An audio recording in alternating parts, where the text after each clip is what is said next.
Deixa eu me enxergar lá. Deixa eu só eu ver. Ah, pois então. A gente pode ir mais centralizado. Pro outro lado, eu acho. Aí, que eu vou ficar mais ou menos por aqui. Show de bola, então? Funcionando? Funcionando. Então tá. Valeu, obrigado. Bom, boa noite, pessoal. Boa noite, pessoal que está aqui comigo. Boa noite, quem está em casa. Vamos ver quem está em casa. Boa noite para a Tereza. Boa noite para a Cíntia. Para o Benhur, para o Tiago, para o Giovanni, para a Cris, para a Lúcia, para a Caroline e para mais 48 pessoas que eu não enxergo o nome aqui. Tá? Boa noite para vocês todos que estão em casa. Vamos retomando, então, depois aí de, o quê? 2 semanas? Pessoas, eu estou aqui, eu cheguei. Boa noite. Boa noite. Olhem para mim. Tô carente. Olhem para mim. Olhem para mim. Olhem para mim. Tô carente. Olhem para mim. Olhem para mim. Não estão olhando para mim. Estão conversando. Não estão olhando para mim. Estão conversando. Não estão olhando para mim. Eu tô carente. Preciso olhar para mim. Aí. Depois eu acho que de 2 semanas. 2 semanas. Semana passada não teve. Na outra semana não lembro se foi na outra semana. Na outra semana a gente começou. Nós começamos pelo estudo de organização da administração pública, tanto organização da administração direta como organização da administração indireta. Eu falei para vocês sobre a administração centralizada, lembram? E a administração descentralizada. A administração centralizada, quem é que fazia parte das entidades políticas? Quem são as entidades políticas? Revisão de 2 minutos. União, Estado, DF, municípios, que prestam serviço de forma centralizada. Quando desejam descentralizar, podem descentralizar de 2 formas. Ou na modalidade de outorga, ou na modalidade de delegação. Lembram? Outorga feita por lei. Delegação feita por ato unilateral ou contrato. A outorga que é feita por lei é feita para quem? Para a administração indireta. Quem são as entidades administrativas, não entidades políticas? Quem são as entidades administrativas de administração indireta? Autarquias, empresas públicas, fundações públicas, sociedades de economia mista. Olhando lá para o outro lado, então, delegação. A delegação era feita para concessionárias, permissionárias e autorizatárias. Vamos aos sinônimos. Sinônimos de outorga: descentralização. Ferrou. Cai na prova.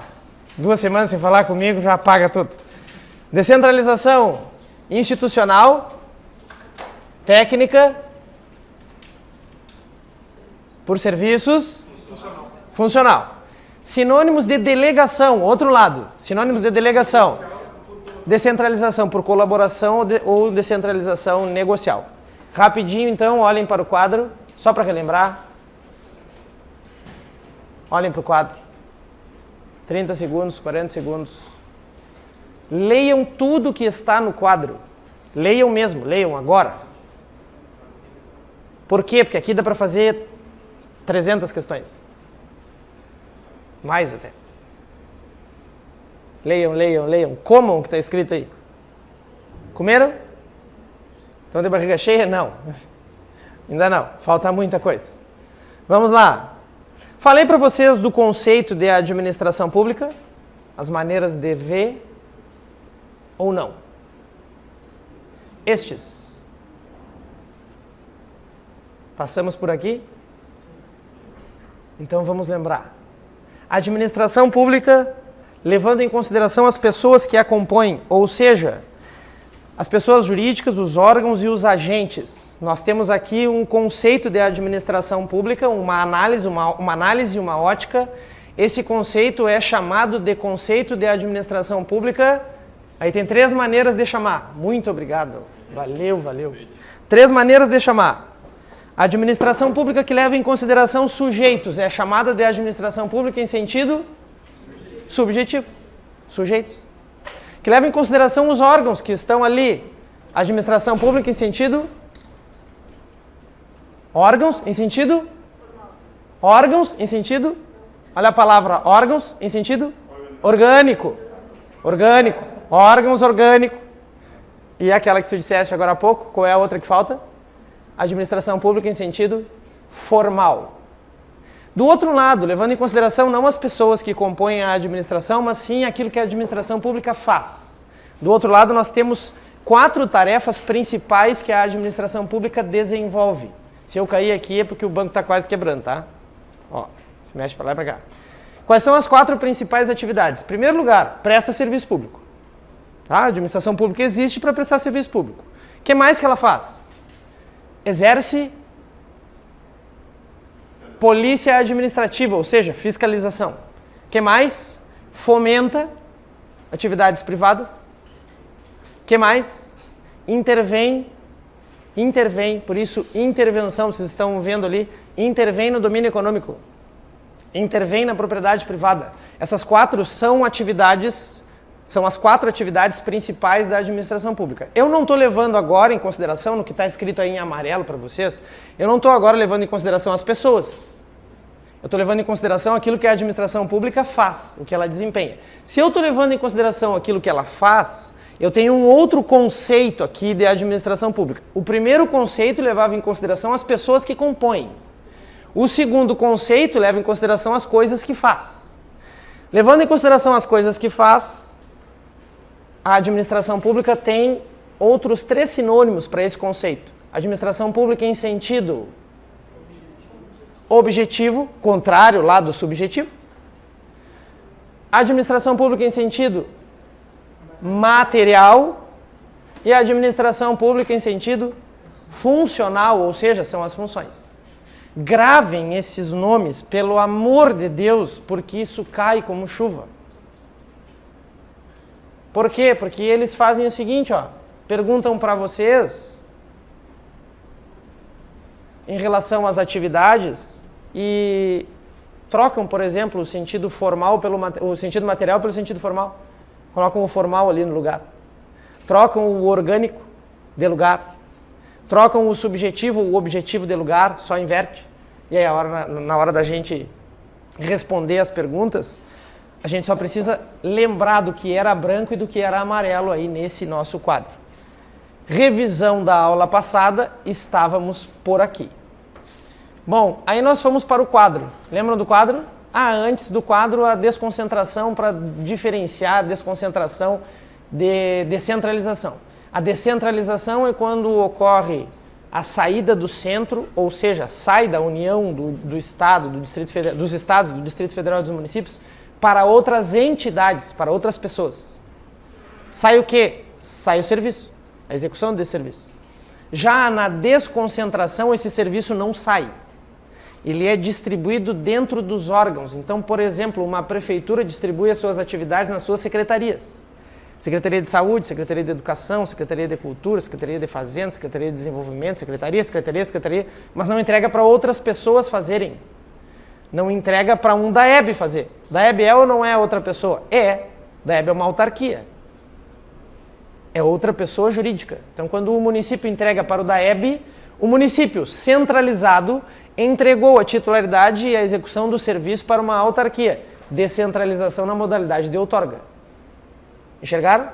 Mas quando um município presta o seu serviço através das suas secretarias, dá aula para as crianças nas escolas municipais, vocês não enxergam aqui descentralização, vocês enxergam desconcentração, porque as atividades foram divididas dentro das secretarias. Educação é aonde? Na Secretaria de Educação. Saúde é aonde? Na Secretaria de Saúde. Tá? Show de bola? Aí a diferença entre descentralização e desconcentração. Aí nós passamos a estudar o quadro. Neste quadro, nós começamos a traçar semelhanças e diferenças entre as entidades de administração indireta, ou seja, entre autarquias, empresas públicas, sociedades de economia mista e fundações públicas. Vimos o capital constituidor, tá? Que é o quê? A grana para abrir. A grana, o dinheiro para iniciar as atividades dessas, tudo bom? Para iniciar as atividades dessas entidades, para que elas passem a existir. Por isso a gente chama de capital constituidor. É o capital para constituir, para criar. O capital constituidor de uma autarquia é público ou privado? Da onde vem a grana? Para abrir um DAEB da vida? Público. Das fundações públicas é público ou privado? Público. Das empresas públicas é público ou privado?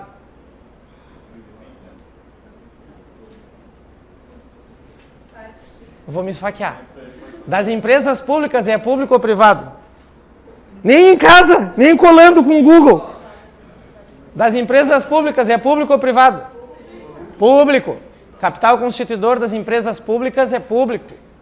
Para criar um correio da vida, grana pública. Totalmente pública. Beleza? Tivemos problemas. O microfone não está funcionando?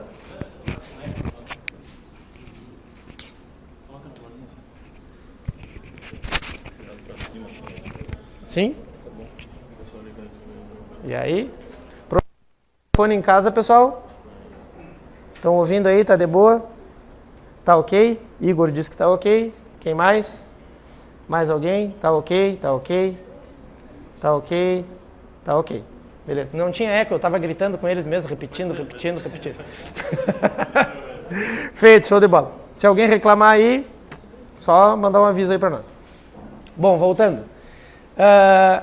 Capital constituidor, portanto, das empresas públicas é um capital constituidor inteiramente público. Tá? E na sociedade de economia mista, nós temos a distinção entre os demais. Porque é uma sociedade de economia, olha o nome, mista. É mista. Por isso, o capital constituidor é misto. Parte do capital constituidor é público e parte do capital constituidor é privado. Detalhe, a maior parte do capital constituidor deve ser público. A maior parte das ações devem estar nas mãos do poder público para que haja nas mãos do poder público o poder decisório. Enxergaram isso? Show de bola? Então era isso aqui que a gente tinha visto na aula passada. Ó. Público e na empresa pública também público, o capital constituidor. E ali embaixo, ó, na sociedade de economia mista, SEM, tá? Mais capital público, mas também presença de capital privado para a constituição, para a criação de sociedades de economia mista. Dúvida? 0 a 0? Show de bola. Nós continuamos, a gente não parou por aí na aula passada. Nós estudamos na aula passada criação e extinção.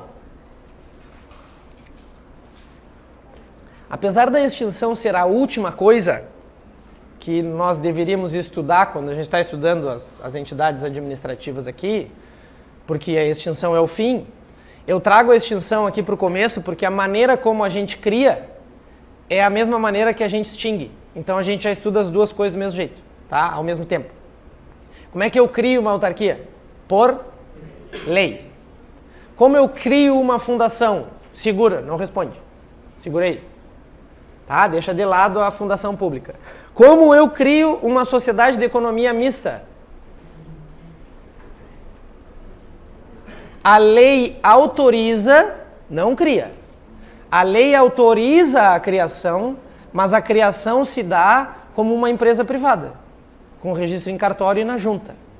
Tá? Sociedade de economia mista. A lei autoriza a criação, mas a sociedade de economia mista ainda não nasceu.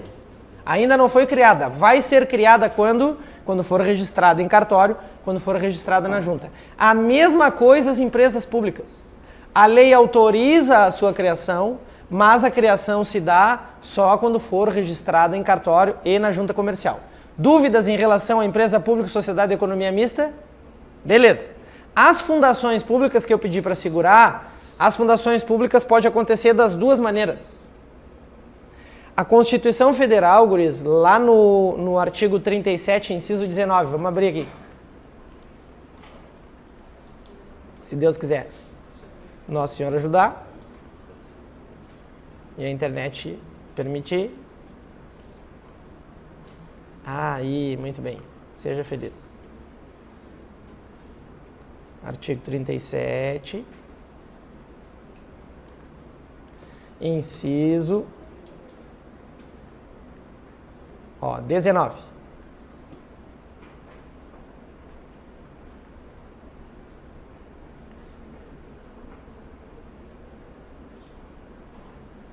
O artigo 37, inciso 19 da Constituição Federal diz assim, vou ler para vocês.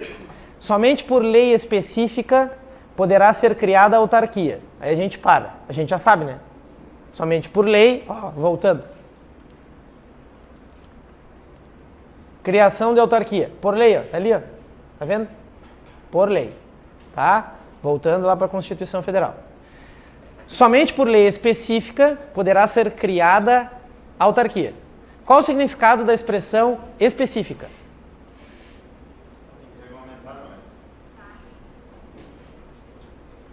Diga. Faz aqui. Então, fala comigo. Que eu entendo como se tu vai falar comigo para eu ouvir. Diz aí. Específica? Mais. Quem mais?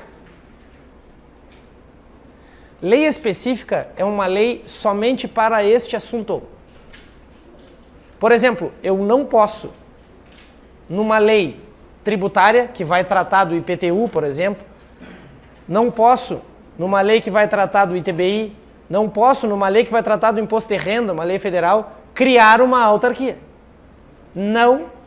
A criação de autarquia se dá através de lei específica. A lei serve para criar a autarquia e só, não faz outra coisa. A lei cria a autarquia. Enxergaram? Então, a expressão lei específica tem esse significado. Voltando para o inciso 19. Somente por lei específica poderá ser criada a autarquia. Aí a gente já entendeu. E, olha o que vem depois. E, autorizada a instituição de empresa pública e sociedade de economia mista. Isso nós também já entendemos. Aqui, ó, empresa pública e sociedade de economia mista, a lei autoriza a sua criação, mas a criação se dá com registro na junta e em cartório, tá? Nós também já entendemos. Até aqui tudo bem. Agora é que vem o problema, ó.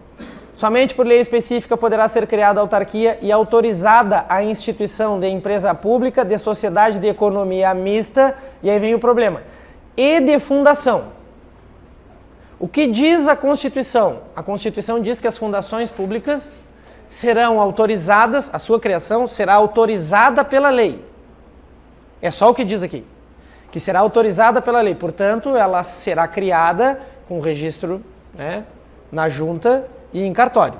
Pelo que diz na Constituição Federal é isso. Na vida real e na prova de vocês não é. Ah, mas a minha prova é diferente da Constituição. É. Lamento dizer para vocês. Como é que se dá a criação, portanto, das fundações públicas? Do jeito que está aí, beleza? Também. Fundações públicas são autorizadas por lei a sua criação e com registro em cartório e na junta. Tranquilo, não tem problema nenhum. Mas não é só assim. As fundações públicas também podem ser criadas da maneira que é criada uma autarquia. Então, esse estudo das fundações, a própria fundação, do ponto de vista da criação, ela assume essa condição híbrida. Ela admite as duas formas, apesar da Constituição não falar isso. Lá na prova, como é que eu faço? Guris, assim, ó. Se lá na prova disser assim, de acordo com o artigo 37, inciso 19 da Constituição Federal, aí vem o texto. Somente por lei específica poderá ser criada a autarquia, autorizada a instituição de empresa pública, blá, blá, blá, blá, blá, blá, blá, blá, blá. Se na pergunta estiver escrito de acordo com a Constituição Federal, aí vocês marquem correto. É exatamente isso aqui que eles querem. Mas se perguntarem para vocês, sem mencionar a Constituição Federal, só perguntarem para vocês como pode ser criada uma fundação pública, vocês sabem que ela pode ser criada de duas formas. Do jeito que está na Constituição Federal, mas também da mesma maneira que uma autarquia pode ser criada. Que jeito é? Por lei. Então é assim, ó, a autarquia é criada por lei. Sociedade de economia mista e empresa pública. A lei autoriza e a criação se dá com registro em cartório e na junta. E as fundações públicas? De acordo com a Constituição, ela é criada igualzinho à sociedade de economia mista e de acordo com, da mesma maneira que as empresas públicas. Mas, na vida real, ela admite as duas formas. Quer ver, ó? Quem vai fazer concurso para a Unipampa? A Unipampa foi criada por lei. diferente da maneira como está na própria Constituição Federal. Por isso que eu estou explicando isso aqui para vocês. A Constituição diz que teria que autorizar por lei e criar, né, obviamente depois com registro em cartório na junta. Mas a Unipampa não passou por isso. A lei criou a fundação pública chamada Unipampa.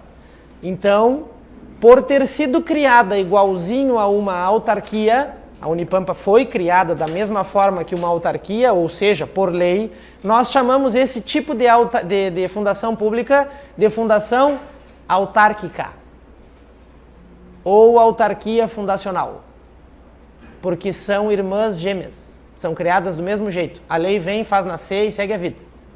Conseguiram ver? Beleza. Isso era importante porque Unipampa é Unipampa, né? Conseguiram enxergar lá, ó, criação de autarquia, por lei. Criação de fundações públicas, ou por lei, ou a lei só autoriza e se cria com registro em cartório na junta. Empresa pública, sociedade de economia mista. Lei autoriza, criação com registro em cartório na junta. Tá? E a extinção, guris, a extinção é igual à criação. Então façam a linha de raciocínio que vocês fizeram para criar, vocês façam a mesma linha de raciocínio para extinguir.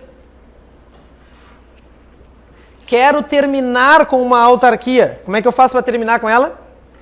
Por lei.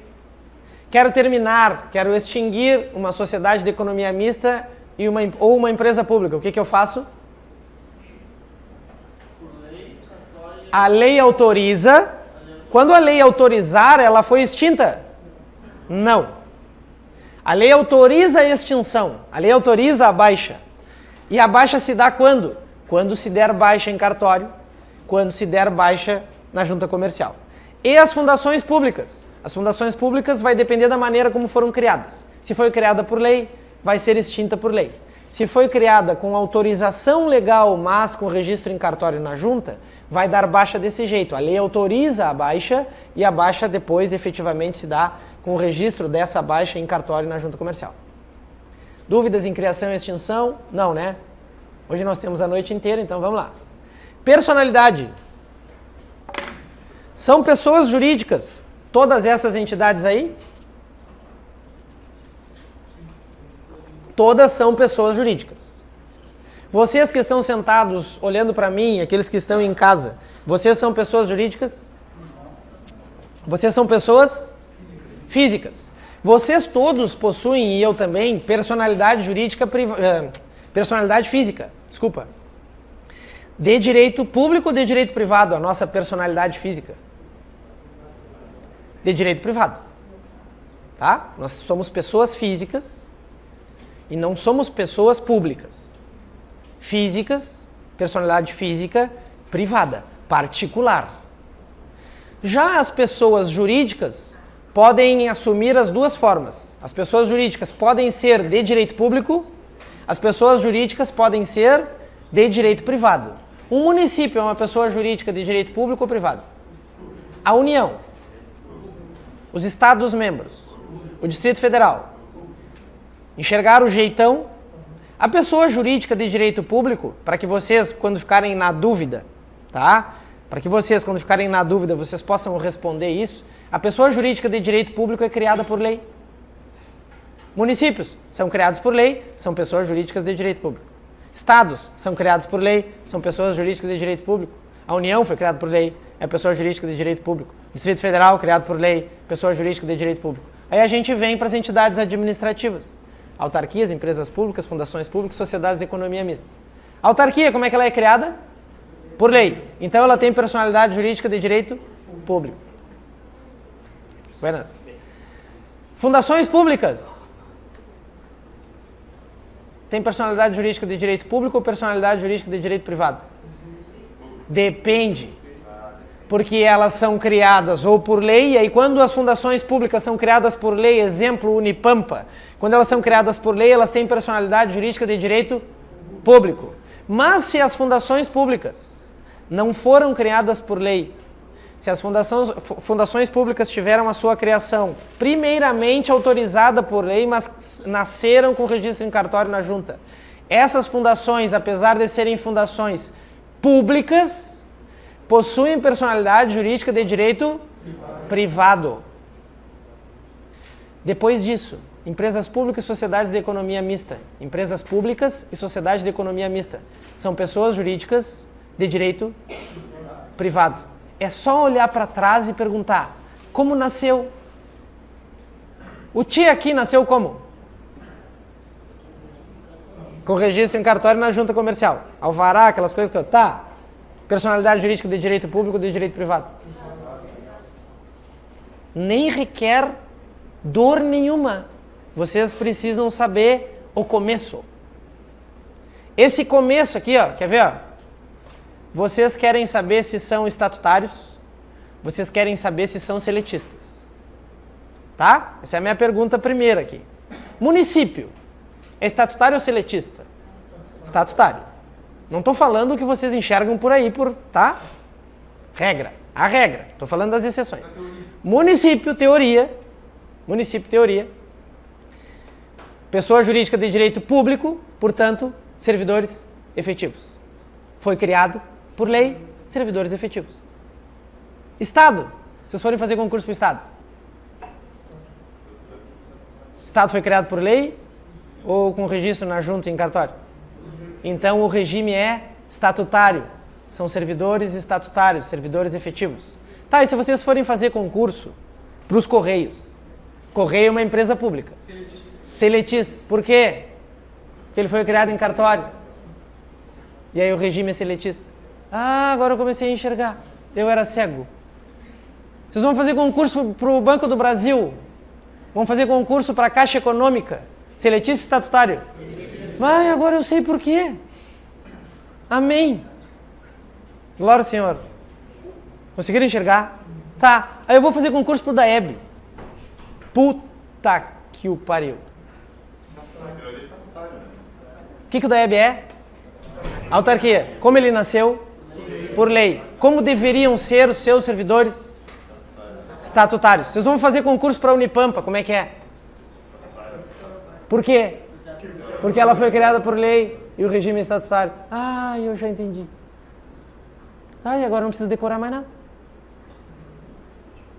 Porque antes vocês iam descobrir como é que era antes. Não, agora não precisa mais. Enxergaram? Tá. Agora depois... Não, eu já dei essa notícia para vocês, não vou entrar nesse mérito agora. Eu vou repetir. De novembro do ano passado para cá... Tá? De novembro do ano passado para cá. Agora presta atenção. A gente entendeu agora como é que funciona, né? Entendeu? Olhem para mim que isso aqui é importante.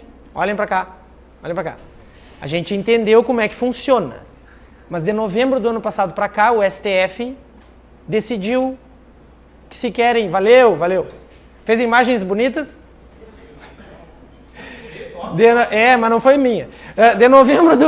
De novembro do ano passado para cá, o STF decidiu que tudo isso que a gente entendeu agora não é mais assim. Olha só, olhem para mim. Deu desatenção agora. Olhem para cá. Eu só entendo que vocês estão entendendo quando vocês olhem para cá. Olhem para mim. De novembro do ano passado para cá, o STF disse que tudo isso que vocês entenderam agora não é mais assim. Por quê? Porque o STF disse o seguinte: o novo artigo 39 da Constituição Federal não requer mais a necessidade, né, não exige mais regime jurídico único. Ou seja, vocês não têm mais a necessidade de ter estatutários no município, de ter estatutários no Estado, de ter estatutários na União, no Distrito Federal. Por quê? Porque agora pode fazer da maneira como eles quiserem. Não é mais único. Precisa o quê? Precisa de legislação. Se o município quiser seletistas, agora pode. Junto com estatutários? Junto com estatutários. Mas o que o município precisa fazer? Precisa aprovar lei local. Se o Estado quiser fazer o mesmo, precisa aprovar lei estadual. Se a União quiser fazer o mesmo, precisa aprovar a lei federal. Por quê? Porque a Constituição agora deixa. O Supremo Tribunal Federal entendeu que deixa. Tá? Mas vocês entenderam como é a linha de raciocínio geral. Aliás, a União ainda não mudou, já passo a palavra para ti, o Estado nosso ainda não mudou, os municípios aqui do Rio Grande do Sul ainda não mudaram. Então, por enquanto, é toda essa galera ainda estatutária, ainda não fizeram migração, ainda não aprovaram seletistas, mas podem, agora podem. Contigo a palavra, já passo para ti também. Aí vai depender da lei. Diga. Mas segue concurso público normal. Concurso público ainda permanece, tá? Mas concurso público para seletistas, mas é diferente. Concurso público para seletistas faz com que, uma vez que tu entre seletista, tu não tenha estabilidade. E as tuas regras não são mais um estatuto. As tuas regras passam a ser a CLT, tá?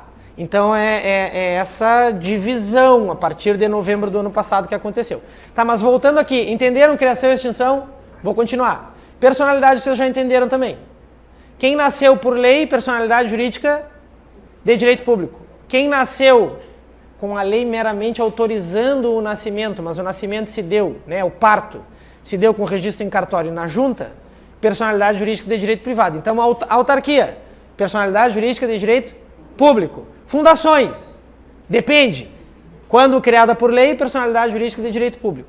Quando a lei só autoriza, pessoa jurídica de direito privado. Empresas públicas e sociedades de economia mista, pessoas jurídicas de direito privado. Forma. No assunto forma, eu só quero que vocês prestem atenção lá em empresa pública e sociedade de economia mista. Como assim forma? A maneira como elas se constituem, como elas são criadas.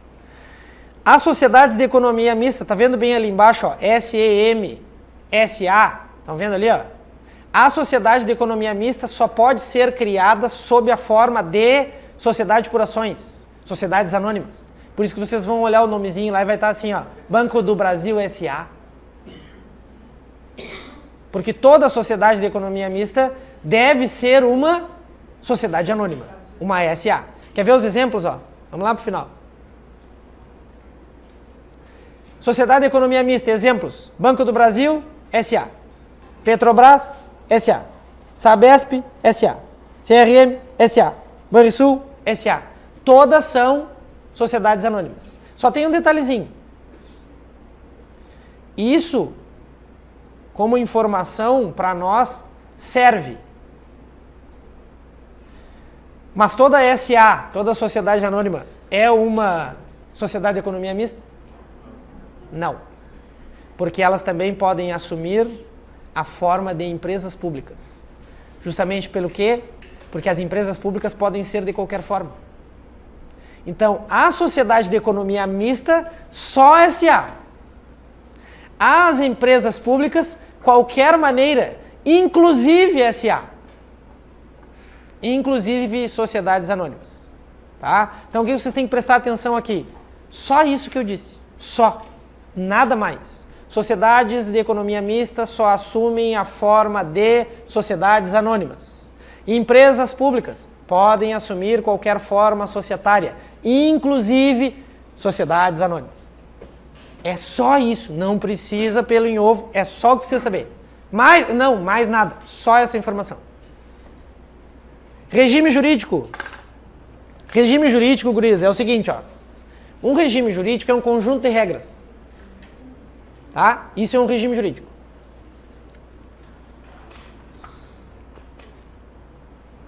Em casa, quem é que manda?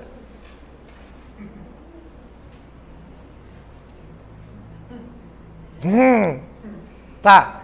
O regime jurídico é dela. É ela que dita as regras. Enxergaram? Um regime jurídico é um conjunto de regras.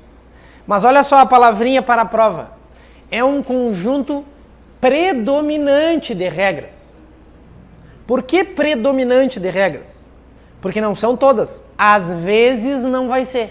Quer ver? É ela que manda. Mas quarta-feira vocês assistem futebol na TV. O resto todo da semana vocês não mandam nada. Mas quarta-feira vocês assistem futebol na TV. Tá? Regime jurídico é o conjunto de regras predominante. Tá? Não são todas as regras. Aí eu pergunto para vocês, como então, agora que eu sei o conceito de regime jurídico, de regime jurídico. Como então podem ser os regimes jurídicos? Podem ser de duas maneiras distintas. O regime jurídico pode ser público, ou seja, a maior parte das regras, o conjunto de regras predominante tem natureza pública. Ou o regime jurídico tem, natureza privada.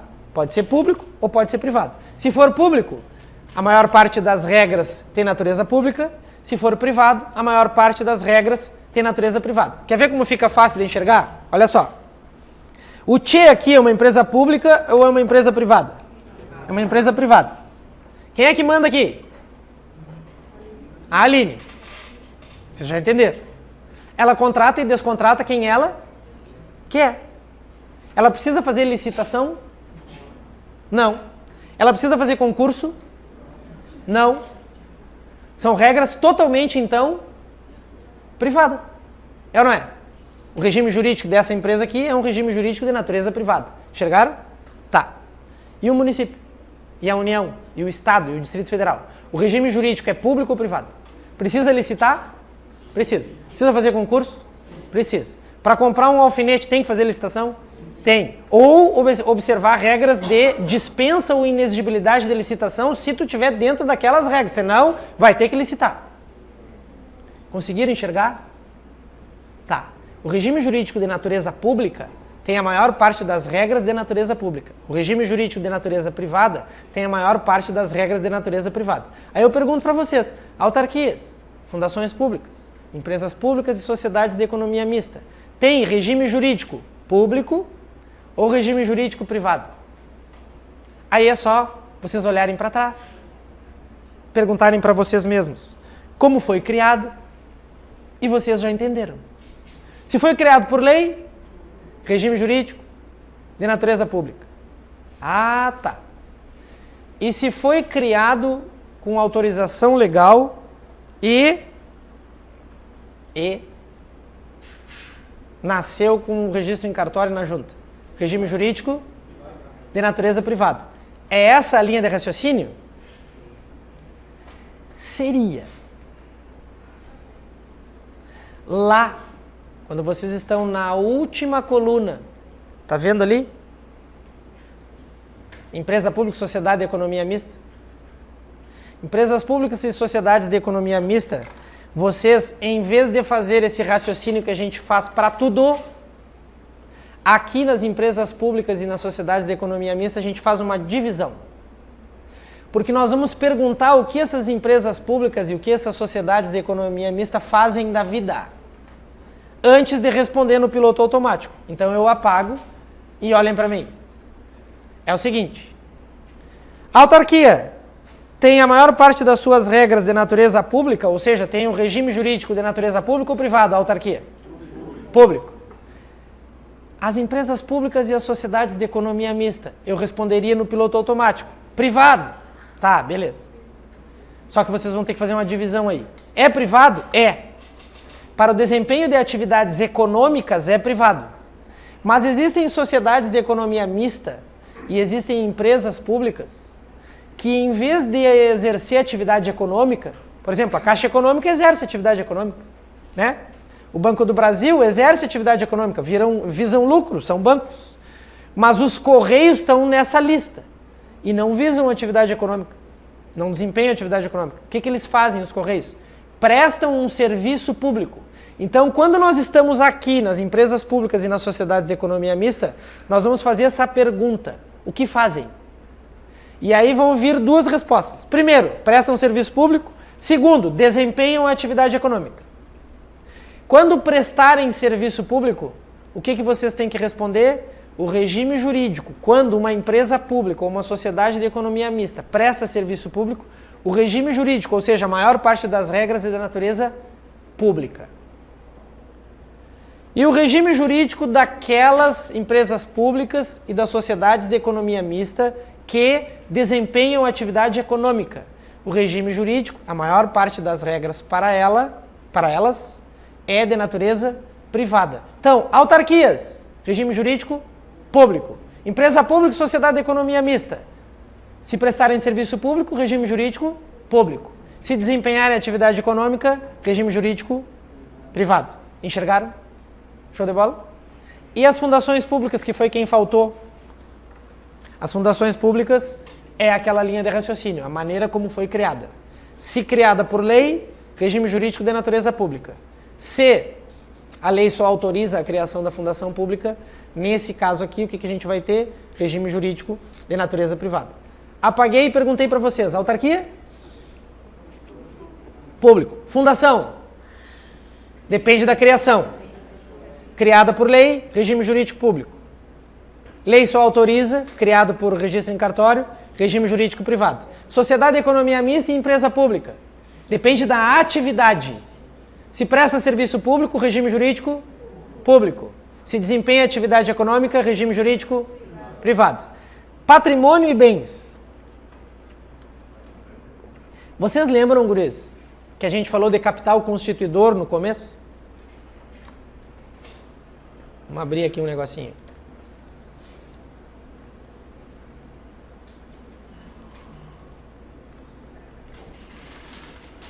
Se abrir, né? Vai abrir esse mês? Abriu. Olhem só. Olhem para o quadro. Olhem para o quadro. Isso aqui, ó. Isso aqui é uma desgraça. Vamos de novo. Isso, agora ficou bem. Isso aqui é uma linha do tempo. Tá? Nesse ponto verde,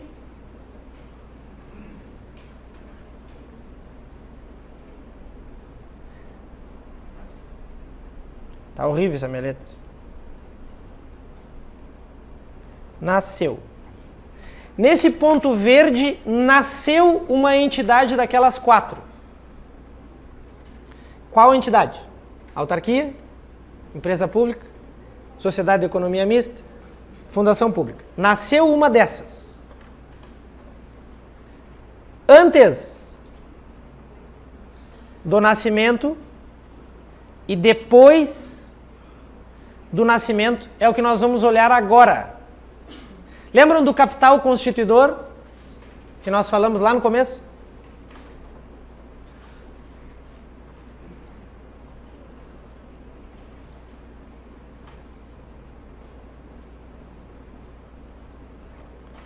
O que era o capital constituidor? Era a grana, o capital, o dinheiro, para criar. Portanto, era aquele conjunto de grana e de bens para a criação, antes da criação. Viram isso? Isso era o capital constituidor. Agora nós vamos estudar os bens, o patrimônio dessas entidades depois que ela nasceu. Uma coisa é uma coisa, outra coisa é outra coisa. Não confundam essas coisas. Capital constituidor antes, bens e patrimônio depois. Tá? Então é o seguinte, ó. O capital constituidor do DAEB foi aquele utilizado na década em que ele foi criado. Lá atrás, quando foram criar o DAEB, capital constituidor, lá na década de 50, se não me engano, quando o DAEB foi criado. Enxergaram isso? Capital constituidor lá naquela época. Os bens e o patrimônio do DAEB, quando nós falamos, são os bens e o patrimônio do DAEB hoje. Então, quando nós estamos falando isso neste instante, é preciso que vocês enxerguem essa diferença. Capital constituidor antes do nascimento, bens e patrimônio depois do nascimento. Tá? Voltando para o nosso quadro. Estamos falando agora de bens, estamos falando agora de patrimônio. Esse quadro da linha inferior aqui, ó. De quando são esses bens, de quando é esse patrimônio? De agora. Então, se eu pergunto, bens e patrimônio de uma entidade, de uma autarquia, são os bens dela hoje. E aí eu pergunto, esses bens são públicos ou privados? Quando eu perguntei lá no começo, capital constituidor era público ou privado, mas era o capital para abrir. Agora eu estou perguntando, é público ou privado os bens? São públicos ou privados os bens? São públicos ou privados os seus patrimônios? Mas depois dela estar constituída. Tá? Então essa pergunta são os bens atuais dessas entidades. É público ou é privado o conjunto de bens das autarquias? É público ou é privado o conjunto de bens das fundações? É público ou é privado o conjunto de bens das empresas públicas e das sociedades de economia mista? Olhem para o quadro. Os bens das autarquias são considerados pela legislação bens públicos. Os bens das fundações públicas, mesmo que elas sejam criadas com registro em cartório, também são considerados públicos. Já os bens das empresas públicas e das sociedades de economia mista, a gente tem que fazer aquela linha de raciocínio de dividir o raciocínio em dois, perguntando o que faz a empresa pública ou a sociedade de economia mista. Se ela presta serviço público, os seus bens são considerados bens públicos. Os bens afetados, essa é a expressão que pode cair na prova, tá? Ó, essa é a expressão da prova.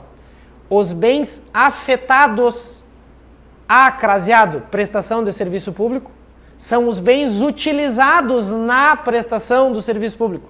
Os bens afetados à prestação do serviço público são os bens utilizados para a prestação do serviço público. Esses bens são considerados públicos. Quer ver, ó? Correios. A bicicletinha do carteiro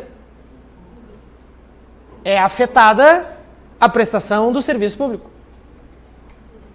É considerado, portanto, um bem público. Show de bola? Caixa Econômica Federal, um veículo da Caixa Econômica Federal, é considerado bem público ou privado? O que a Caixa Econômica faz? Ela presta serviço público ou desempenha atividade econômica? Atividade econômica é um banco, visa lucro. Um carro da Caixa Econômica Federal é um bem considerado privado.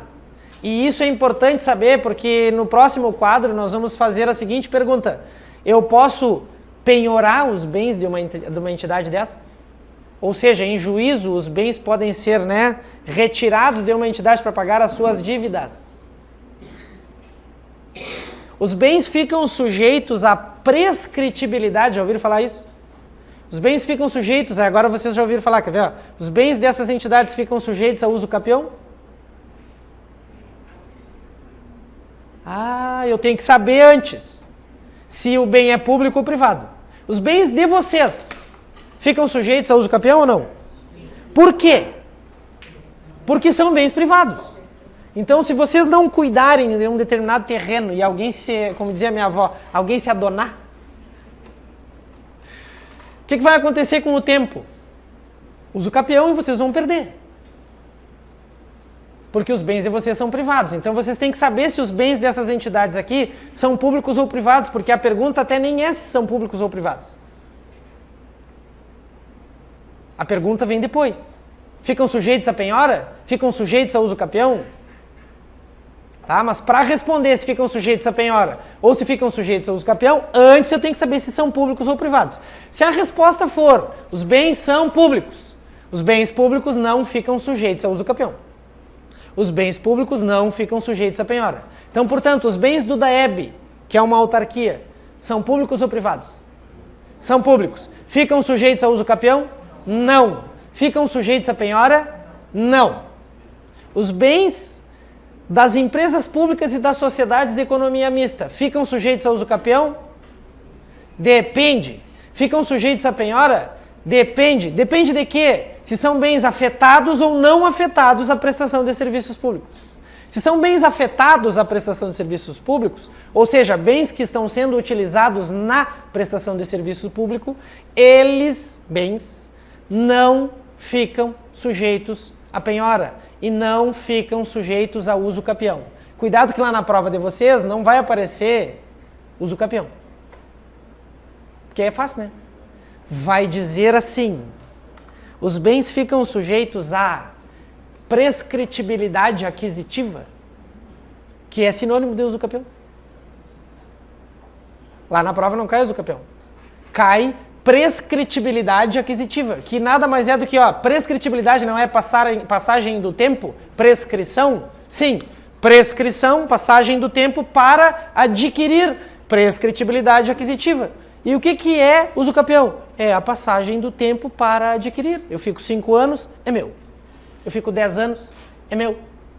Prescritibilidade para adquirir. Prescritibilidade aquisitiva, tudo sinônimo de uso capião. Ficam sujeitos ao uso capião ou à prescritibilidade aquisitiva os bens das autarquias? Não, porque são bens públicos. Os bens das fundações? Não, porque são bens públicos. E os bens das empresas públicas e das sociedades de economia mista? Eu preciso saber se são afetados ou não à prestação de serviços. Se são usados na prestação de serviços, são bens públicos, não ficam sujeitos a nada disso. Se são bens privados, se são bens lá da atividade econômica e não são afetados à prestação de serviço público, aí ficam sujeitos, são considerados bens privados e ficam sujeitos ao uso capião e à penhora. Dúvida?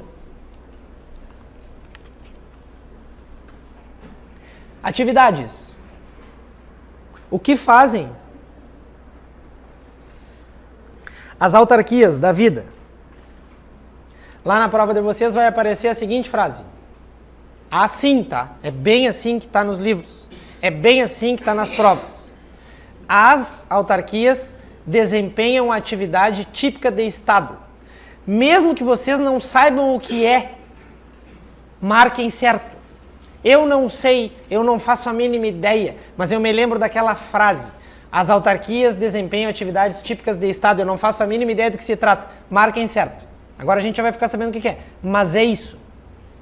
As autarquias desempenham atividades típicas de Estado. O que são atividades típicas de Estado? São aquelas, o conceito é um conceito excludente. Eu excluo o que não são. Tá? As atividades típicas de Estado são aquelas que não têm cunho, não têm caráter econômico. Em outras palavras,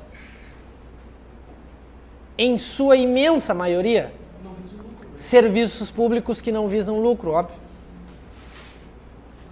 São desprovidas de caráter econômico. Atividades típicas de Estado são aquelas desprovidas de caráter econômico. Atividades das fundações. Lembra que a gente estava no começo da aula olhando o artigo 37 e 19 da Constituição? Vamos voltar nele lá. Somente por lei, eu só não li a parte final do inciso 19. Somente por lei específica, dá para enxergar daí? Não, não dá. Então eu vou ler. Somente por lei específica poderá ser criada a autarquia e autorizada a instituição da empresa pública, sociedade de economia mista e de fundação. Tá? Até aqui a gente estudou. Aí vem a parte final, cabendo a lei complementar neste último caso, ou seja, no caso das fundações públicas, tá? Cabendo a lei complementar neste último caso, definir as áreas de sua atuação. Como assim? Lei complementar vai dizer quais são as atividades das fundações, o que as fundações devem fazer. Detalhe, a lei complementar até hoje não existe. Então, quais são as atividades das fundações? Na prova, lei complementar, há uma lei complementar, cabe dizer quais são as atividades das fundações públicas. Mas a lei complementar diz o quê? Ela não diz nada porque ela não existe. Então, o que as fundações públicas fazem? Unipampa, atividade educacional. Mas não só isso. As fundações públicas, apesar de uma lei complementar não existir, tá? Não existe a lei complementar que fala, de modo geral, o que as fundações públicas devem fazer, apesar de não existir a lei complementar, as fundações públicas seguem sendo criadas Brasil afora. E, naturalmente, as fundações públicas têm sido criadas com as seguintes atividades: educacional, social, ambiental. Vocês vão encontrar muitas fundações públicas, com essa natureza. Cultural. Enxergaram? Tá, mas e se não tem a lei complementar? Onde vão estar essas atividades? Na lei que cria a fundação pública ou na lei que autoriza a criação da fundação pública. Essa lei que cria a fundação pública ou que autoriza a criação vai dizer o que a fundação pública vai fazer. Mas, de um modo geral, são essas atividades que eu falei para vocês. Sociais, educacionais, culturais, ambientais, blá, blá, blá. Dúvida? E as empresas públicas, diga... Ia falar? Não. E as empresas públicas e sociedades de economia mista, o que fazem? Vocês já sabem. O que fazem? Duas coisas. Ou presta serviço público, ou desempenha atividade econômica. Tá ali, ó. Atividades próprias típicas de Estado, que são despidas de caráter econômico. Fundações, ó, atividades que beneficiam a coletividade de caráter social. A lei complementar vai definir, não define ainda. E as empresas públicas e sociedades de economia mista, tá lá, ó, atividades gerais de caráter econômico ou prestação de serviço público, tá? Pessoal, como é contratado pessoal para exercer atividades nessas entidades aí? Ou são estatutários ou são seletistas. Nas autarquias? Estatutários. Nas empresas públicas e sociedades de economia mista, lá no final? Seletistas. E nas fundações públicas? Aqui nas fundações públicas existe o que a gente chama de divergência doutrinária. Os autores dos livros de direito administrativo não chegaram a uma conclusão. Se eles não chegaram a conclusão, vocês querem saber o quê? O que eu marco na prova. É isso que vocês querem saber. Então a maior parte dos autores dizem o seguinte, que nas fundações públicas devemos ter estatutários. Tá? Ah, mas não tem aquela divisão, fundação pública criada por lei e fundação pública criada em cartório? Essa divergência doutrinária existe naquelas que são criadas em cartório. Porque aquelas que são criadas por lei não são irmãs gêmeas das autarquias, tanto é que não são chamadas de fundações autárquicas, naquela não tem dúvida. Naquela não tem dúvida. Naquela devem ser estatutários. Tá, show de bola. Mas nas fundações públicas,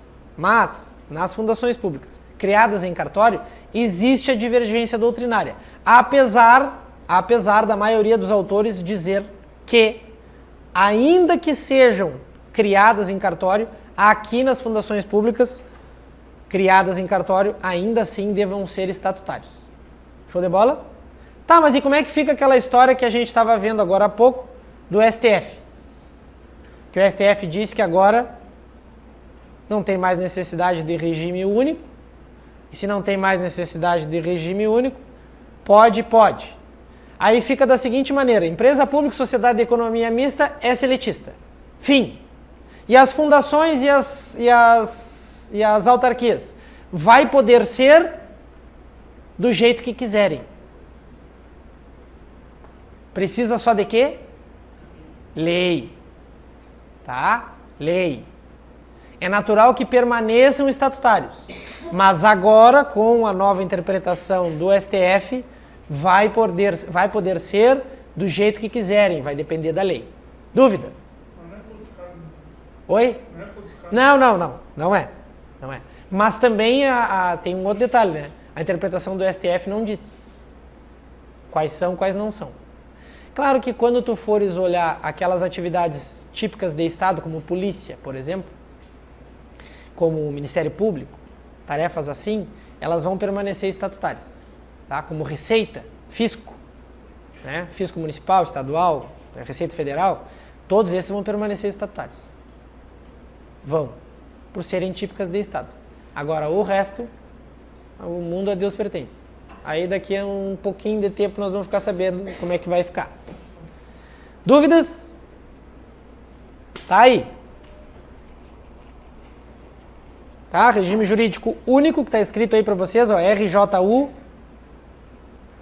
Criação de cargos, aumento da remuneração, Esse RJU que está escrito aí, tá, pessoal? Não é mais RJU. Temos até que mudar aqui para vocês, ó. Vou colocar aqui, ó. Se me permitir escrever.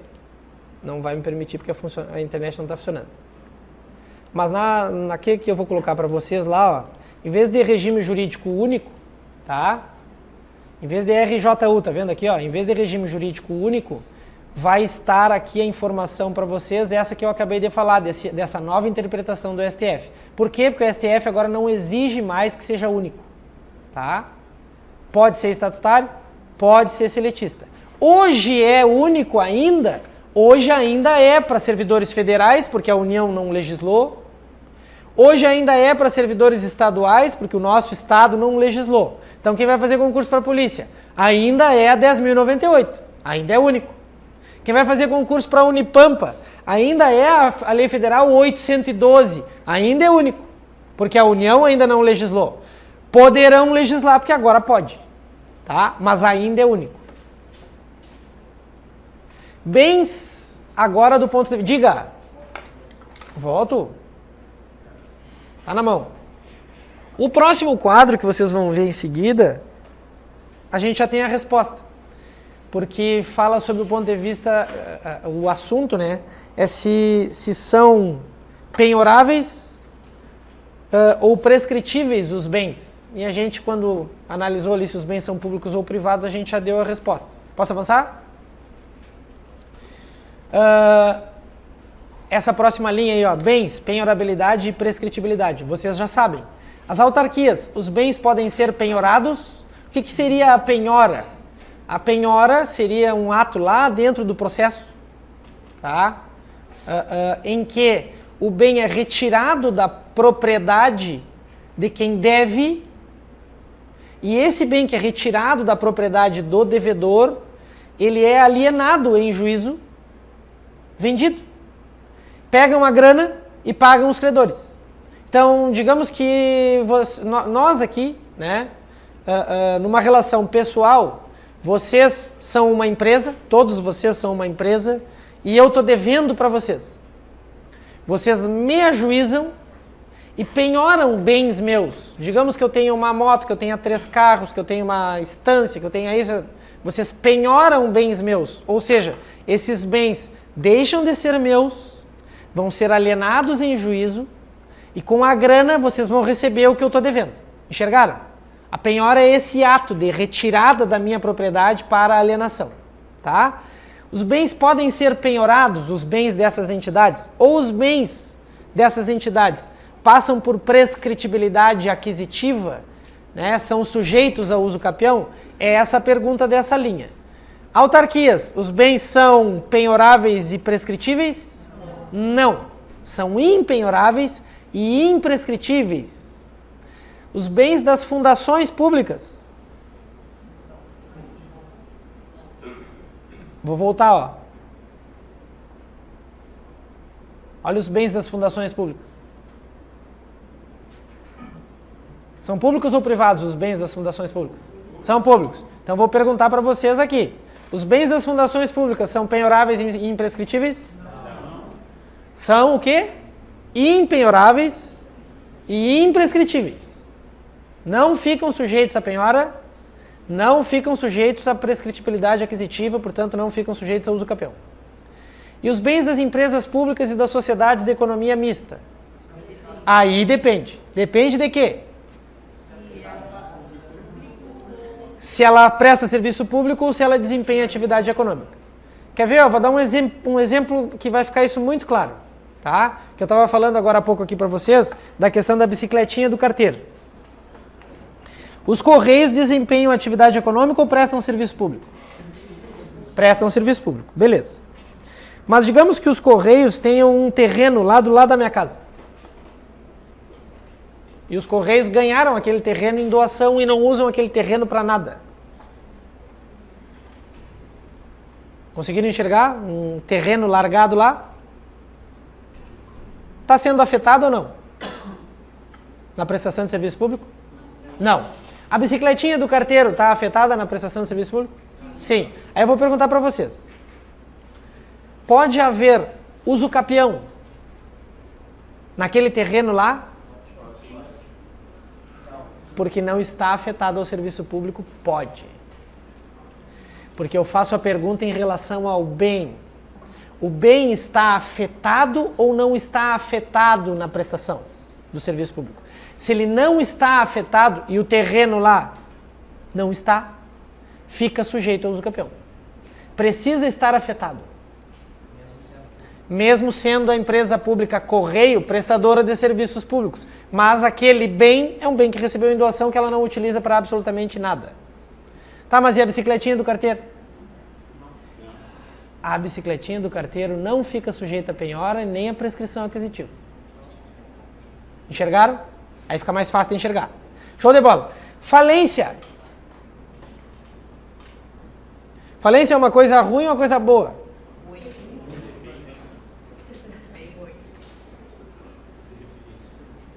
A falência, pessoal. Olha aqui, ó, vou colocar aqui para vocês, ó.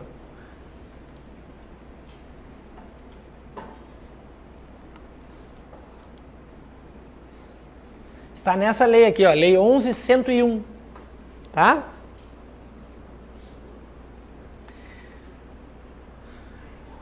Olha o que diz a ementa da lei. Regula a recuperação judicial, a extrajudicial e a falência do empresário e da sociedade empresária. Artigo 1º, esta lei disciplina a recuperação judicial, a recuperação extrajudicial e a falência do empresário e da sociedade empresária, doravante referidos simplesmente como devedor. Artigo 2º dessa tal lei. Esta lei não se aplica à empresa pública e sociedade de economia mista, à instituição financeira pública ou privada, blá, blá, blá, blá, blá.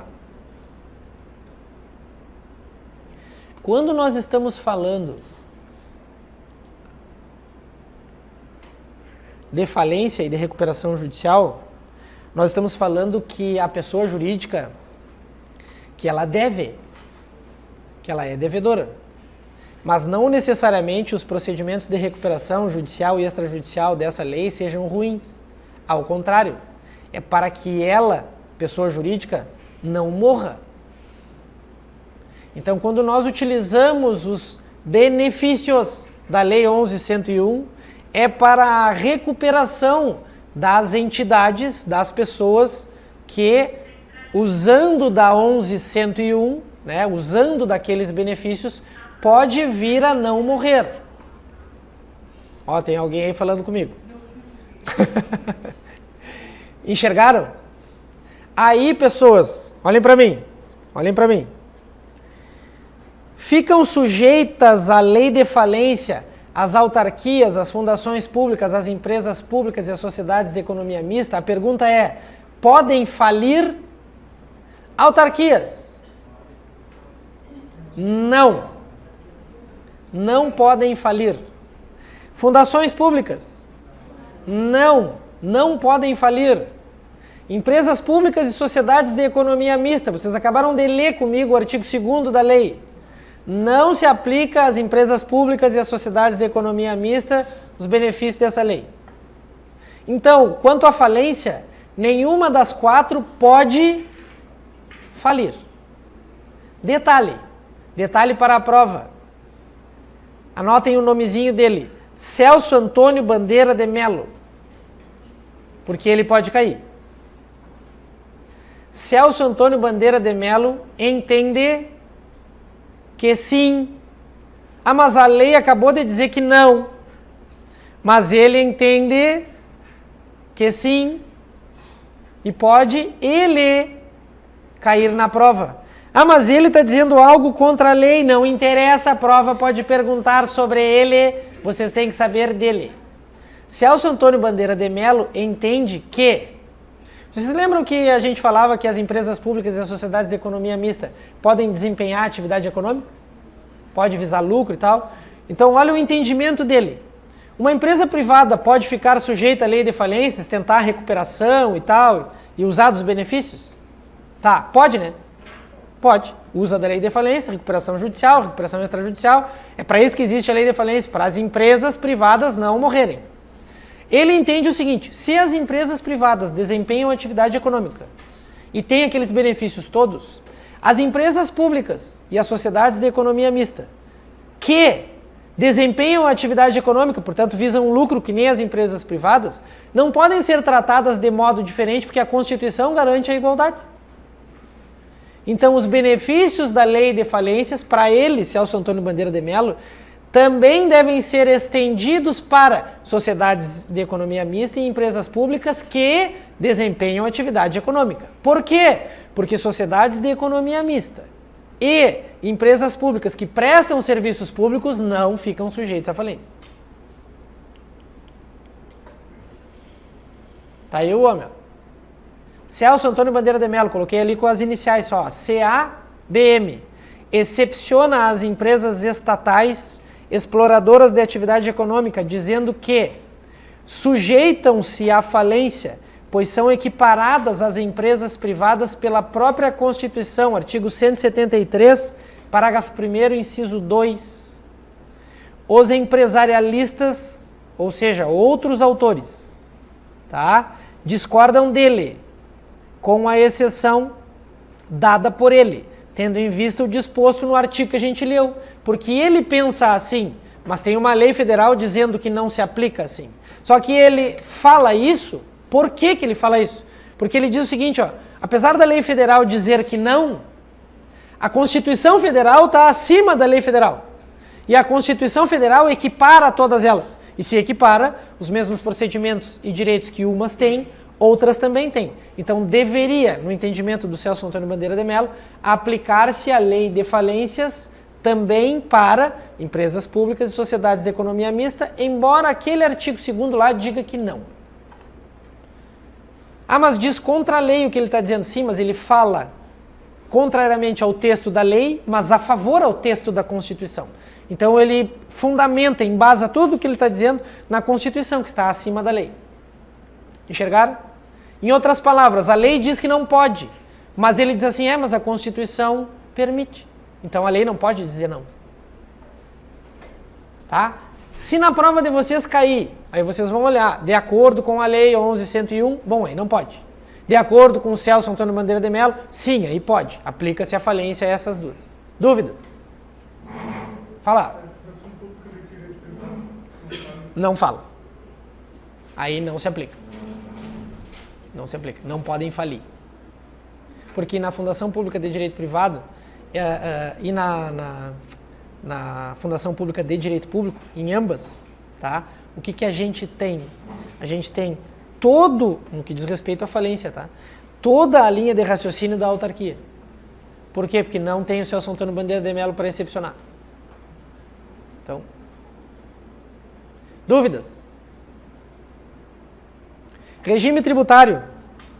Essas criaturas aí têm benefícios fiscais diferentes ou não? Quem fala comigo? Sou eu, Catilene. Catilene, diga. Aqui tá lhe fazendo pergunta. Diga. Oi? O pessoal no chat. Vamos olhar. CABM, a Fabiola perguntou, CABM é Celso Antônio Bandeira de Mello.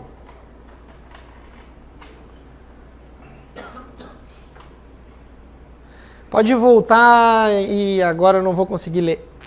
Qual era a dúvida do Xavier? Alguém pode copiar e colar aqui para mim no final, na parte de baixo do chat? Xavier, vamos ver. Se o cidadão assume cargo em fundação como estatutário, pode passar para a CLT se a lei for criada?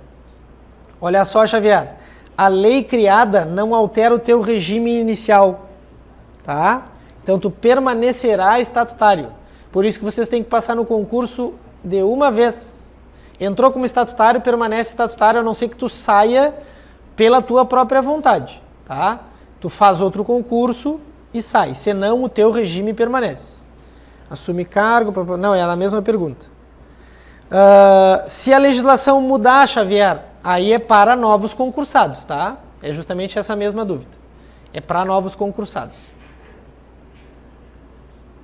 Era isso? Tem alguma pergunta antes da pergunta do Xavier?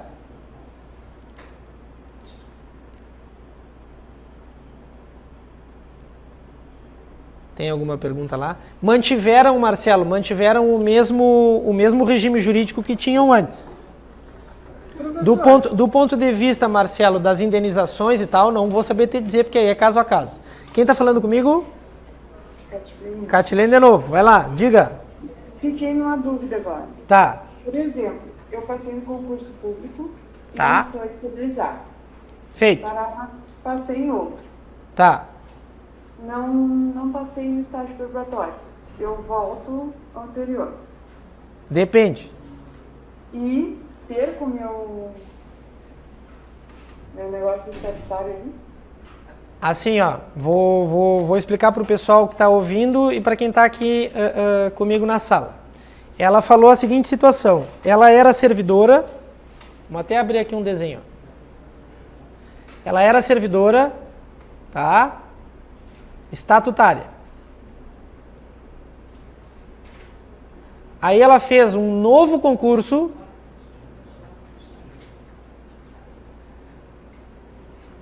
que também era estatutária.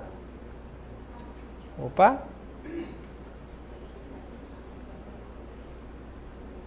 Neste primeiro aqui, Catilene, né? Nesse primeiro aqui, tu era estatutária e já era estável. Tá? Como assim estável? Já havia passado do estágio probatório no primeiro. Aqui ela já era estável. Mas nesse novo concurso, guris, durante o estágio probatório, o estágio dela foi ruim. Ela não conseguiu aprovação no estágio probatório durante as análises, né, durante aquelas verificações que são feitas. O que acontece aqui com o servidor que no novo cargo não consegue passar no estágio probatório? O que acontece com ele? Se ele antes era estatutário e já estável, ele tinha estabilidade aonde? No cargo ou no serviço público? A estabilidade se dá no serviço público, ela não se dá no cargo.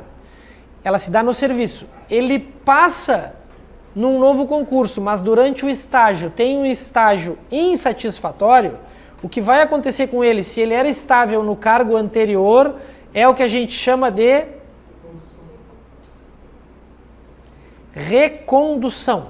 A pergunta da Catilene era a seguinte: se ela perdia o quê? Se ela perdia estabilidade ou se perdia grana, Catilene? Era aí? Qual era a tua pergunta específica? Não, nenhum dos dois foi isso. Pode fazer a parte final da pergunta, É assim, então? ó. Então, é assim, ó. Eu tava lá estável e fiz outro. Tá. Passei pro novo concurso e mudou a lei. Era estatutário e mudou. Aí, no caso, eu não passei no estágio. E eu voltei. Eu continuo... Ah, mudou a lei do cargo anterior, é isso que tu está dizendo? Não, mudou na que eu passei no que eu não passei no estágio probatório. Independentemente de ter mudado, Catilene, quando tu entra é a tua regra. Então, se tu entrou estatutária, mudar a lei não muda para ti. Por exemplo, hoje eu sou servidor estatutário. Digamos que mude a prefeitura, porque agora pode, tá? Se a prefeitura mudar, para mim, estatutário, não vai haver alteração. Eu não vou me tornar seletista com a mudança da lei. Para novos concursados às mesmas vagas, aos mesmos locais de trabalho, os novos concursados serão regrados pela lei nova. Para mim não muda nada. Por quê? Porque eu fiz concurso e entro sob a égide de uma lei específica. Aquela lei é a minha. Se eu era estatutário, permaneço estatutário. Uma lei não muda o meu regime. Se eu entrei estatutário, uma lei não me transforma em seletista. Enxergou? Entendi. Então, se surgir a lei nova, mesmo que eu esteja nessas fases todas narradas por ti, em meio a um concurso ou outro, seja no primeiro ou seja no segundo, para mim valem as regras dos concursos que eu fiz, justamente para mim valem as regras do concurso que eu fiz. Então, quando tu fez para estatutária, tu continua sendo estatutária, tu não te transforma em seletista porque a lei mudou. A lei vai valer, caso ela seja alterada, vai valer para servidores novos a partir da data da própria lei. Tá? Mudou a lei ontem, vai valer para novos concursados. Pessoas que foram concursadas anteriormente, essa lei não se aplica. Permanecem concursados estatutários e não seletistas. Era isso? Sim. O teu retorno para o cargo anterior, Catilene, se dá através de recondução, tá? E mesmo que tenha acontecido alterações aí, tanto no primeiro cargo como no segundo, tu permanece estatutária. Feito? Obrigada. Voltando para cá, no regime tributário, 29.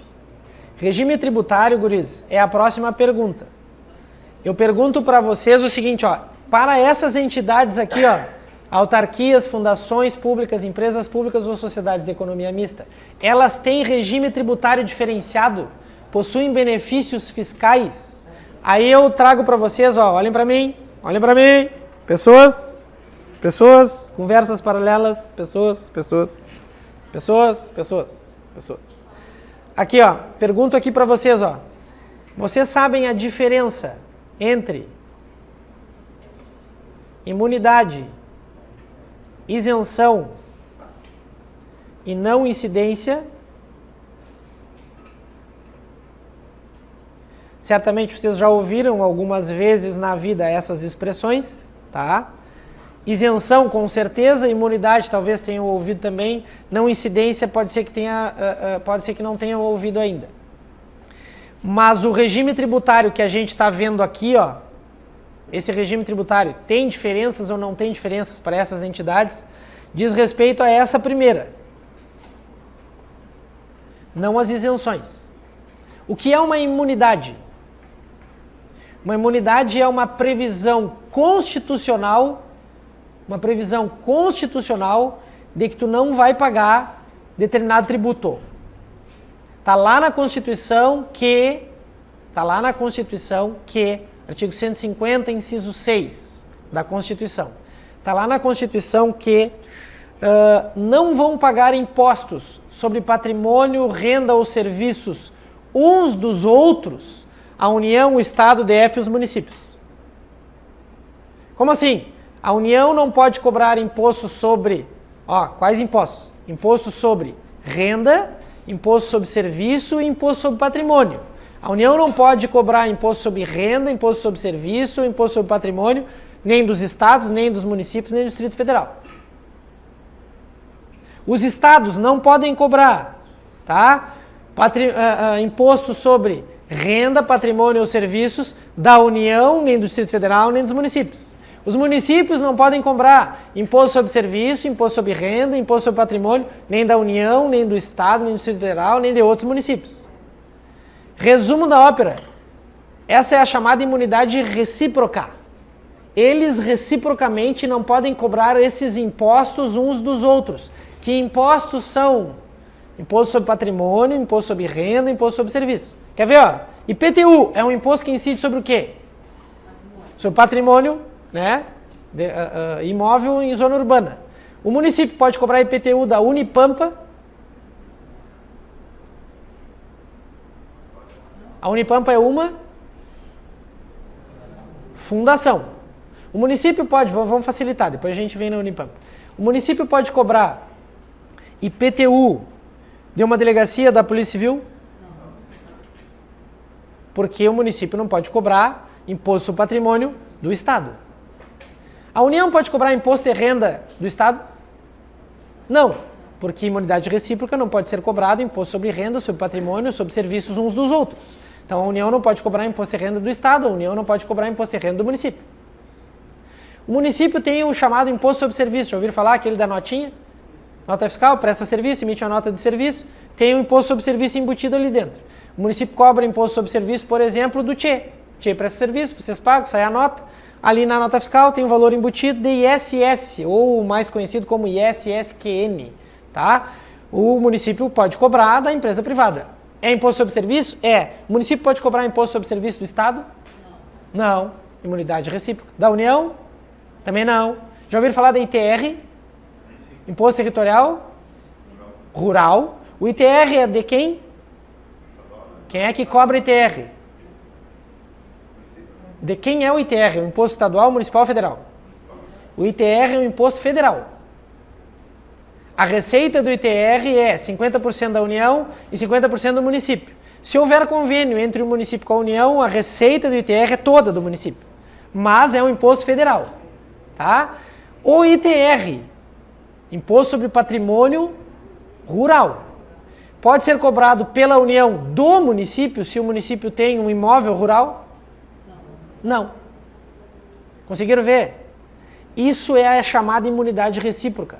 Porque ela está prevista na Constituição Federal, a gente chama isso de imunidade. Porque é a Constituição que diz, não cobre. Quando é a Constituição que estabelece essa proibição, nós chamamos isso de imunidade. Então, se vocês pegarem a Constituição, lendo a Constituição, acharem um artigo que diz que não pode cobrar um tributo, isso será uma imunidade, porque está na Constituição. Vocês já ouviram falar aqui no município do não pagamento do IPTU para o idoso, ou não? Idoso não paga IPTU. Qual idoso? Obviamente aquele acima dos 60, né? Por isso que é idoso, com a renda de até 2 salários mínimos e único imóvel de propriedade. Mas isso está escrito aonde? Na Constituição? Não. Está escrito em lei municipal. Quando está escrito na Constituição, é uma imunidade. Está escrito na Constituição, é uma imunidade. Mas nesse exemplo que eu estou dando para vocês, do IPTU local, está numa lei municipal. Aí não está na Constituição, não é imunidade, é isenção. Então o município de Bagé, isentou por lei municipal de Bagé os idosos, né, acima de 60 anos, com um único imóvel, que tenham renda até 2 salários mínimos. Enxergaram a diferença entre imunidade e isenção? Tá, e a não incidência? A não incidência é o simples fato de não haver previsão. Não há previsão, então não incide. Isso aí é que nem quando o carro elétrico não pagava IPVA. Oi? É que nem quando o carro elétrico não pagava IPVA. Na verdade, não. Na verdade, não. Na verdade, não é bem por aí. Quer ver um exemplo? Vamos a um exemplo de não incidência, tá? Aluguel é serviço? Vocês saem aqui e alugam uma casa ali na frente para colocar um... Aluguel é um serviço? Para ser considerado serviço, deve haver previsão numa lei federal, que é a Lei Complementar número 116 de 2003. Essa Lei Federal 116, a Lei Complementar Federal 116 de 2003, traz uma lista com 40 serviços subdivididos em mais de 200 serviços. E o aluguel não está lá. Então, para todos os efeitos legais, aluguel não é serviço. Então, se o aluguel não está lá, não sendo considerado serviço, não incide imposto sobre serviço. A não incidência é um caso de não previsão. Então, o aluguel não está previsto como serviço, então não incide, por isso a gente fala em não incidência, não incide ISS, não incide o ISSQN, por não ser previsto na lei dos serviços o aluguel como um serviço. Não, mas é porque o carro elétrico por um tempo ele não estava contando porque não era veículo a combustão. Porque não era veículo automotor. Justamente por isso. Mas aí não é isenção. Depois eles tiveram benefícios fiscais. É caso de não incidência. Ah, não, eu achei que estava falando da isenção. É caso de não incidência. Lá quando da invenção, quando começaram aqui no Brasil.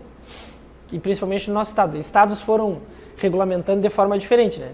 A gente tem 26 estados, mais o Distrito Federal, e essa tributação foi sendo feita de forma diferente nos estados. Por quê? Porque o IPVA daqui não é o mesmo IPVA de Santa Catarina, que não é o mesmo IPVA do Paraná, que não é o mesmo IPVA no país inteiro. Regras gerais sim, mas regras específicas não.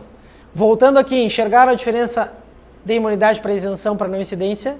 Aí agora eu pergunto para vocês assim, ó, regime tributário. existe regime tributário diferente para essas entidades? A pergunta significa, existe imunidade? Benefício constitucional, quando eu falo em regime tributário é isso. Existe benefício constitucional diferente para essas entidades aqui, autarquias, fundações públicas, empresas públicas, sociedades de economia mista? Eles possuem um tratamento constitucional diferenciado? Sim ou não? É essa a pergunta. Para autarquias, as autarquias possuem regime tributário diferente? As autarquias e as fundações públicas, sim. Porque as autarquias e as fundações públicas são tratadas como na Constituição Federal? São tratadas do mesmo jeito que União, que Estado, que DF e que município. Lembra que eu estava falando para vocês da imunidade recíproca? Que a União não pode cobrar do Estado e papapá. A autarquia e fundação entra nessa lista desses 4 e viram 6. E eles não podem também cobrar impostos uns dos outros. Então o município não pode cobrar IPTU do INSS, porque o INSS é uma autarquia. Conseguiram enxergar? Show de bola? E lá na Constituição está prevista a imunidade de impostos sobre patrimônio, renda ou serviço. Tá, mas o DAEB é uma autarquia? É. O município pode cobrar IPTU dos prédios do DAEB? Não. Mas o DAEB pode cobrar a tarifa de água do município?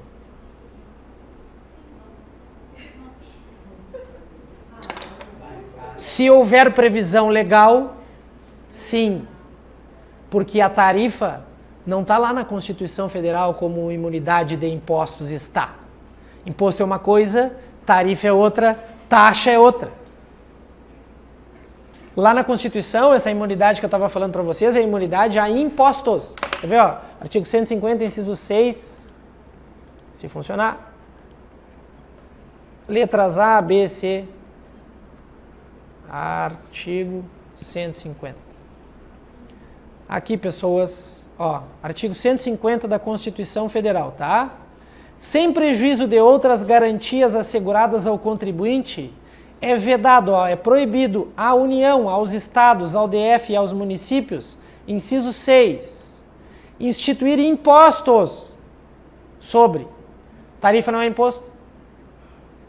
Então, o município não pode cobrar imposto do DAEB, IPTU, tá? Mas o DAEB tem tarifa, pode cobrar porque a Constituição não prevê, tá? Mas aí a lei local disse que a tarifa não será cobrada do município. Bom, aí é outra coisa. Aí a gente sai do âmbito constitucional e desce para o âmbito de lei local. Ó, não pode cobrar, ó, não pode instituir impostos sobre patrimônio, renda ou serviços uns dos outros. Tá aqui a imunidade recíproca que a gente estava falando, a imunidade de impostos. E a gente não está falando de todos os tributos, está falando de impostos. Ó, a dos templos, que a gente chama aqui, ó, de entidades religiosas, não pode cobrar também. Por isso que o município não pode cobrar IPTU da igreja. Vocês têm um terreiro de candomblé. O município pode cobrar IPTU? Não. É templo. Uma igreja evangélica, uma igreja católica? Não, não paga IPTU. Isso aí aplica a loja maçônica? É considerado religião? É considerado religião? É considerado templo de qualquer culto? No nosso município aqui não cobra, tá? Mas é por lei local. Ó, voltando. Livros, jornais, periódicos, papel destinado à sua impressão. Quando vocês enxergam a venda de livro, ali não tem imposto. Quais os impostos? Sobre renda, sobre serviço e sobre patrimônio dessas entidades aqui. Detalhe, conversando com vocês, a gente vai agora aos parágrafos desse artigo que nos interessam. Olha lá, ó, voltando para lá. Para a gente ir para o intervalinho. Podia funcionar, né? Travou total agora. Nossa. Aqui. Tá vendo que aí a imunidade tributária está previsto o artigo 150, parágrafo 2º na autarquia ali e o artigo 150, parágrafo 2º nas fundações públicas? O que diz o 150, parágrafo 2º da Constituição?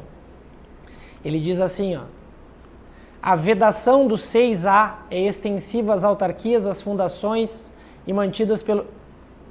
as fundações instituídas e mantidas pelo poder público e a empresa pública prestadora de serviço postal no que se refere ao patrimônio, à renda, aos serviços vinculados às suas finalidades essenciais ou às delas decorrentes. O que fez aqui a Constituição Federal?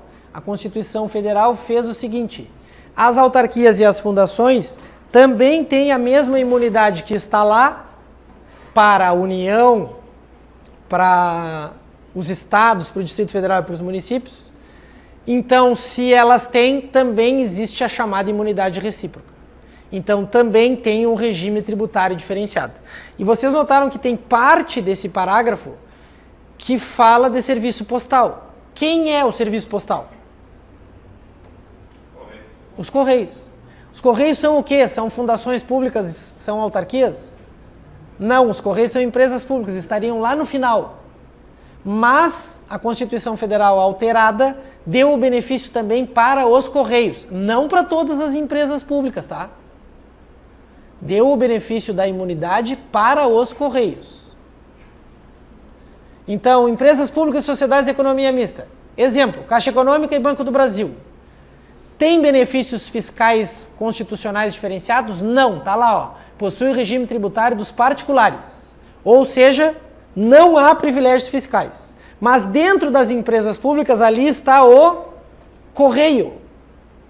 E o Correio está sendo tratado, o serviço postal, está sendo tratado que nem autarquia e que nem fundação. Enxergaram? Beleza? Aí tem um quadro, uma linha embaixo cheia de exemplos para vocês. Exemplos de autarquias, ó. INCRA, Banco Central, INSS, IBAMA, DNR. Exemplos de fundações. FUNAI, a antiga FEBEM, que é a Fundação Casa. O IBGE, a Unipampa. Exemplos de empresas públicas, ó. BNDES, SERPRO, EBC, Caixa Econômica. Exemplo de sociedade de economia mista. Banco do Brasil, Sabesp, Banrisul, Corsã. Tá? Todas essas crianças aqui, todas elas estão como exemplos para vocês. Agora nós vamos para o intervalo e voltamos depois para estudar princípios. Diga. A não incidência é a falta, o próprio nome, a própria expressão não, tá? Já te dá a pista. É a falta de previsão de incidência. É meio que óbvio, né? Mas aí a gente tem que saber o que é a incidência. A incidência é a previsão legal da possibilidade da cobrança, da possibilidade da instituição do tributo. Tá? Então, quando incide? Quando a lei diz que incide. E a não incidência é quando a lei cala em relação a isso. Tá? Não incidência é a não previsão legal da possibilidade de instituição de um determinado tributo. É a não previsão legal da possibilidade da instituição de um tributo. Obrigado.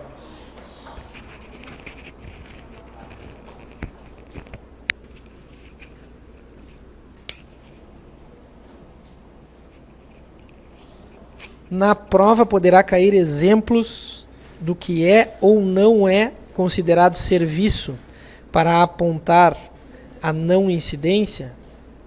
Juliane, eu te confesso que eu não entendi. Mas vamos lá, vamos por partes. Na prova pode cair exemplos do que é ou não considerado serviço? Sim, essa primeira parte sim. Eles podem te perguntar, de certa forma, a saber se tu tem a condição de estabelecer o que é serviço ou não. Tá? Mas para apontar a não incidência... Ah, agora eu entendi. Tu está falando em relação ao imposto sobre serviço. Não, Juliane, não cai na prova isso. Isso não cai na prova, por quê? Porque não tem na tua prova o imposto sobre serviço, né, que eu trouxe aqui como exemplo, só para vocês conseguirem enxergar. Mas o que eu estava entendendo na primeira metade da tua pergunta, Juliane, é se o que era ou não era considerado serviço público. Era isso que eu estava entendendo. Mas não. A tua pergunta é em relação à incidência ou não incidência de ISSQN, né? Se eles podiam perguntar o que é ou o que não é serviço para efeitos legais. Não, eles não podem perguntar porque a Lei Complementar 116 não cai na tua prova.